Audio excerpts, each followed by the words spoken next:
Bugun kelgan manzilimiz Mirzo Ulug'bek tumani Buyuk Ipak yo'liga kelganmiz. Mana shu 5 qavatli kishi domimizdan 5-qavatda sotuvga tushgan. Umumiy kvadrat metri 55 kvadratdan iborat. Xonalar soni 2 xona. Tepadan chiqib video obzorini qilib beramiz. Video davomida albatta narxni aytamiz. Oldinlarni ko'rasizlar, avtoparkovkalariga bu taraflar tekis asfaltli qilingan. Tepadan chiqib obzorini qilib beramiz.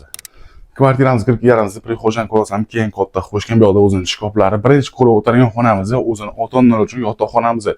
Qaranglar, keyin katta qilingan. Yurib kelarkanmiz. Bu tarafda o'zining mehmonxonasi, bu tarafda divanli zonalarni qilib qo'yishgan, ko'rib turganingizda.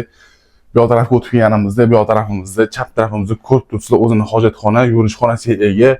Yurib kelarkanimizda bu tarafimizda ko'rib turganingizda, o'zining kuxonning xonasi, oshxonasi botdi. Bu tarafdan choy o'tiradigan xona qo'yishlar bo'ladi, stol-stullar hammasi barchasi qo'yilgan ekan. Kvartiramizni ko'rdinglar, yoqmasa like bosib qo'yasiz. Aytib o'tganim umumiy kvadrat metri 55 kvadratdan iborat. Narxini $70,000 baholashyapti. Endi o'tib bergan joylari ham bor ekan. Pastda nomerlar qoldiramiz. Qiziqqanlar bemalol telefon qilib, savdo barakasi qilsanglar bo'ladi. To'g'rimi to'g'ri, yana gaplashib, savdo barakasi qilsanglar bo'ladi.